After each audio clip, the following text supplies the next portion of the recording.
Hello and welcome everyone. I'm Simona Rasek, San Diego and Imperial DAC committee member. I'm also Los Angeles and San Diego SBDC export advisor and the director of global trade at Getting to Global. I'm here today with John Dunlop, San Diego DAC member and director of operations at ITF Global. Today, we are going to discuss the elements of the request for quotation trade document within the context of the eUCP Global Business Model Workspace, for short eUCP Workspace. The Global Business Model, or GBM, is used for managing international trade transactions online using electronic documents instead of paper. The eUCP Workspace documents follow the guidelines for electronic documents as originally published by the International Chamber of Commerce under the Uniform Customs and Practice for Documentary Credits Supplement for Electronic Presentation. These guidelines are commonly known as the ICC eUCP guidelines. The objective of the global business model is to assure payment for the exchange of title of goods and services between buyer and seller. Assurance of payment is totally dependent on the parties to the transaction following proper transaction guidelines. John, the formal definition of the request for quotation, or RFQ, is the buyer's request to the seller for specific information for the purchase of goods and services. Please elaborate on the RFQ definition. Thank you, Simona. The request for quotation is a buyer task. The request for quotation is often misunderstood as only asking for the purchase price. This ignores the full 38 plus data elements that must be defined in an international transaction. The request for quotation template contains a checklist of the data elements that need to be defined to effect assurance of payment and title transfer. The idea that payment can be guaranteed by a third party, such as a bank or insurance company, is a myth. The buyer is responsible for the payment. So the request for quotation is the beginning of a trade transaction. Let's learn how a buyer's request for quotation leads to a successful transaction. On this slide, we have the request for quotation template that you can download from the eUCP Workspace. As we can see, the request for quotation information falls into three categories: transaction information at the top, followed by logistics and trade finance information.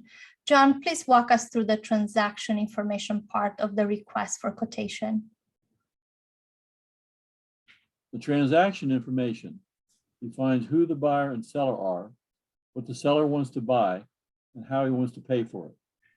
The following are the transaction elements from the Global Business Model Checklist. The trade information, as you mentioned, can be grouped into three categories: transaction, logistic, and trade finance. The buyer name and address, email, and telephone number is the first data element. You also need the seller's name, address, email, and telephone number. Description of goods should be generic and very simple. A separate data element is a detailed description of the goods specifications. Price per unit in currency. You must select the mode of transportation, which is sea, air, rail, truck, or courier. You have to decide on the packaging, whether it's going to be bulk, container, or deck cargo. You must also select the Incoterm. Port or airport of embarkation. You must know the port or airport of debarkation. Logistics company for the buyer and seller must be defined. You have to define also what trade documents are going to be required. You must also decide on what partial shipments allowed or not allowed. Also, whether transshipments allowed or not allowed. You must also decide on the delivery schedule and the quality specifications if they're required. Thank you, John. Let's discuss next the trade finance part of the request for quotation, starting with the transaction payment method, the highlighted portion of this slide at the top. In the request for quotation, the buyer will check his preferred payment method from the following transaction payment options: documentary trade payment, DTP, which is a collection, documentary trade credit, DTC, a credit, or documentary letter of credit, DLC, which is also a credit option. John, please walk us briefly through each payment method.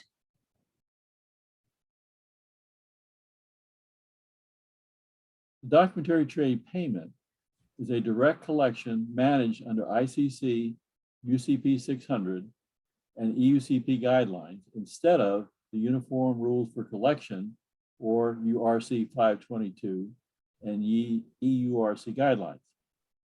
Transport documents are presented, examined, and negotiated in electronic format. The buyer is given access to view the documents before payment.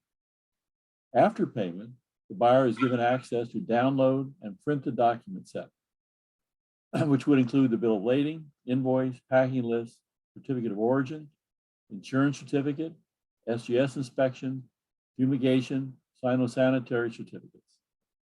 The original paper documents are sent by a courier to the buyer for customs clearance.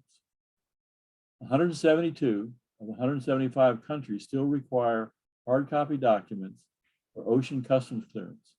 Air shipments can usually be cleared with PDF copies. The next payment method is a documentary trade credit.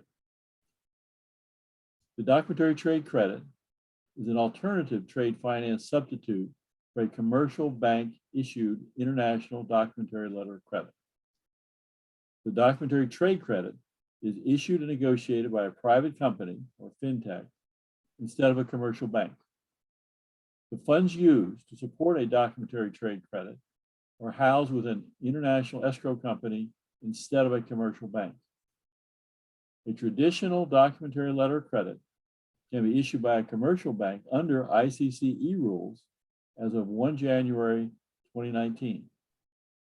These guidelines allow for the electronic presentation of a negotiable document set of transport documents under International Chamber of Commerce Uniform Rules and Practice for Documentary Credits, UCP 600 Supplement for Electronic Presentation, or the eUCP. The rules are implemented using Swift Tag 40E eUCP. The difference between a documentary letter of credit and a documentary trade credit is the location of available funds and the negotiating entity. Thank you, John, for the payment method explanation. Now we are moving into the payment methods, terms and conditions portion of the RFQ. In the RFQ, the buyer will most likely choose their own preferred payment method, terms, and conditions. It is important as an exporter to understand each term so you can decide if you will accept or counter the terms. John, please walk us through the terms.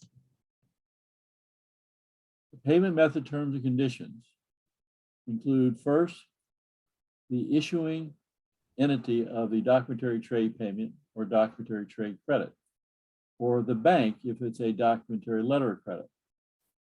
The authority is UCP Supplement 2.0.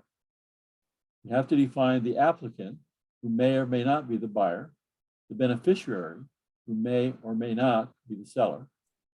You need to define the currency and eventually the amount, the percentage of tolerance in the instruments you're going to issue. By default is 5%, and you have to select a more or less amount depending on the product. You also have to specify if the documentary trade credit or documentary letter credit is escrow. Must define the escrow amount, which is normally the value of the instrument plus 10%. A documentary trade payment is a collection which is only available with the applicant. You decide on whether the partial shipments are allowed or not allowed. You must decide on transshipments being allowed or not allowed. You have to decide on drafts payable at site or up to 180 days after the shipping date. You have to determine if a red clause drawing of the invoice value is needed for a deposit. Presentation period is normally 10 days for electronic presentation or 21 days in traditional paper. The Incoterm must specify the place. It must allow third-party documents or not. The description of goods must be generic, and you can include the specifications as a reference. You must also decide where the original electronic documents are to be sent, which is going to be an electronic address. You must also decide where to send the originals after payment to clear customs.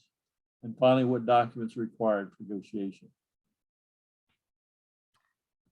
John, you mentioned the applicant may or may not be the buyer, and that the beneficiary may or may not be, I'm sorry, you mentioned the applicant may or may not be the seller and the beneficiary may or may not be the buyer. Correct. Could you explain that to us?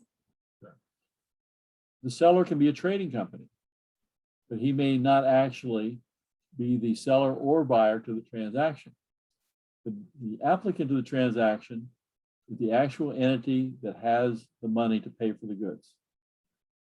The beneficiary is the actual entity, the manufacturer or the buyer, that's going to receive the benefits of the transaction or receive the money.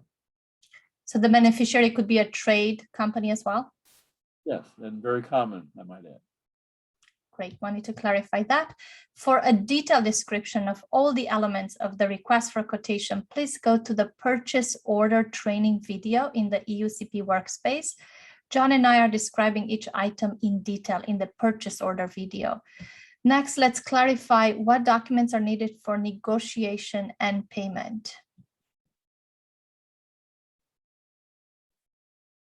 Documents required, but not limited to, a transport document, which can be an airway bill, an ocean bill of lading, a railway bill, a freight forwarder cargo receipt, or a courier receipt.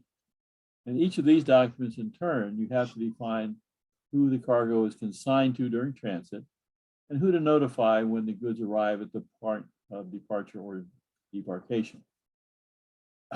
All negotiable document sets are going to require an invoice of value, a packing list for the content.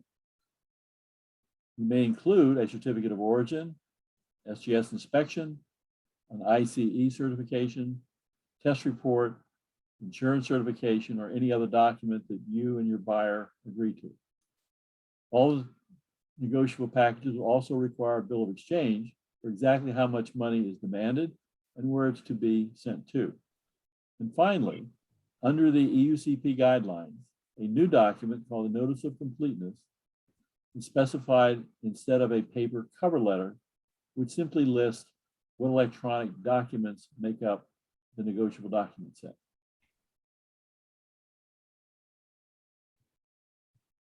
Let's take a look at an example of a completed request for quotation. This is an example of a transaction between a cable supplier in the United States to a buyer in Hong Kong. The checklist is used to make sure all the information needed in a transaction is at least accounted for, even if not yet defined. And you are able to take a look at the example of these requests for quotation on the eUCP workspace. Thank you for joining us today and learning about the request for quotation. The RFQ is the beginning of the negotiation process.